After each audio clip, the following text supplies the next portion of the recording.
peuvent expliquer ça. Alors, j'essaie d'avancer, voilà. Donc voilà, pour résumer, Moleri présente sur tout le massif landais, Hilar arborea présente en Dordogne, et des traces d'hybridation existent de part et d'autre, surtout en Dordogne. Depuis, ils ont prolongé les résultats.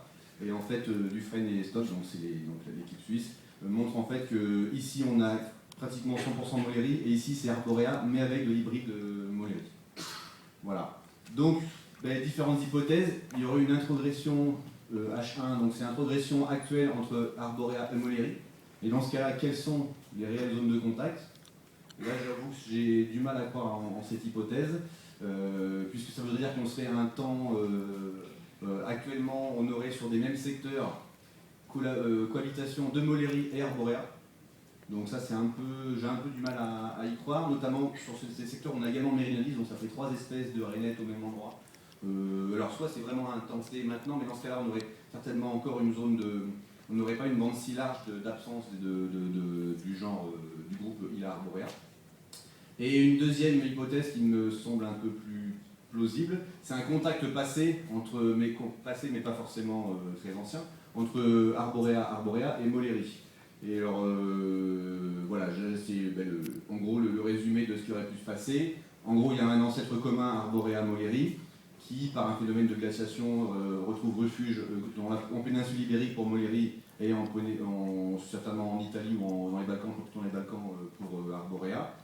Et puis, suite à la remontée des secteurs froids, on a une remontée également de Moleri donc, par l'ouest, et puis Arborea par le continent, avec possiblement une remise en contact des populations, et à ce moment-là, des hybrides. Et puis, un nouveau réchauffement est arrivé de Meridonalis, et on retrouve 2 populations isolées, Arborea d'un côté, Moleri de l'autre, et la présence de quelques hybrides. Voilà, donc ça c'est a priori le plus plausible, mais je pense qu'il y a besoin d'études complémentaires sur le sujet. Voilà. Pour finaliser la situation, donc là c'est des données précises d'Hilar arborea Moleri en Aquitaine. Les données précises d'Hilar arborea, donc j'ai rajouté ou arborea fois Moleri, hybride Moleri en Dordogne. Les méridionalis, pardon, je vais y arriver, qui sont en jaune ici.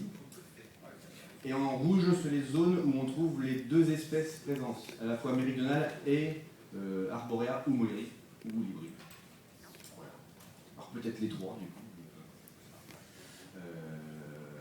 Et alors si on fait chevaucher les paysages d'Aquitaine proposés par Adréal Aquitaine, on observe bien donc le massif landais, et les populations sont quasiment essentiellement cantonnées à ce massif landais, et dès qu'on passe à la partie plateau calcaire à vocation agricole du nord de Garonne, absence totale d'arborea, en fait, c'est de la méridionalis qu'on trouve dans ces secteurs-là. Voilà. Et on parlait hier avec Pascal, donc de ce secteur-là aussi. On a un peu de rainettes vertes également, donc de Moleri, mais en moindre quantité que dans le secteur du massif landais. Et donc, ce qu'on observe sur le terrain, c'est que la rainette de Molaire, ou rainette ibérique, est cantonnée à des ensembles paysagers bien spécifiques, qui sont encore une fois les lagunes dont on parlait tout à l'heure. Et quand on a dans un même secteur méridional et arborea et Moleri, en fait Moleri est vraiment cantonné à des milieux en meilleur état de conservation. Et dès que les habitats sont un peu dégradés, on n'observe plus que la méridionalisme. C'est un peu le constat qu'on fait ici. Voilà. Et donc ces habitats sont en voie de régression. Et donc le statut de Hilar arborea Moleri ou Hilar Moleri semble encore plutôt précaire en Aquitaine, et la liste rouge a été établie dans ce sens. Voilà. En perspective, donc, des analyses complémentaires sont en cours dans tout le Grand Sud-Ouest, et pas seulement l'Aquitaine, ils sont en train de regarder plus au nord également, et ça annonce quelques informations intéressantes. La détermination sur la base des critères morphologiques semble aujourd'hui bien difficile. Mais rappelons à quel point, notamment en Aquitaine, pendant très longtemps, la grenouille le grenouille rousse, c'était très compliqué, et on ne parle même pas du lézard des murailles et du lézard catalan, qui est encore compliqué pour de nombreux naturalistes. Et il faudrait refaire, je pense, analyse acoustique avec des outils un peu plus perfectionnés. Donc là, on est en train d'y réfléchir. J'ai déjà été en contact avec Jean-Christophe de Masseret qui m'a passé d'autres contacts, donc bon, je pense que ça va se faire. Et demander à Jean Lescure rainette ibérique ou rainette de Molaire. Voilà.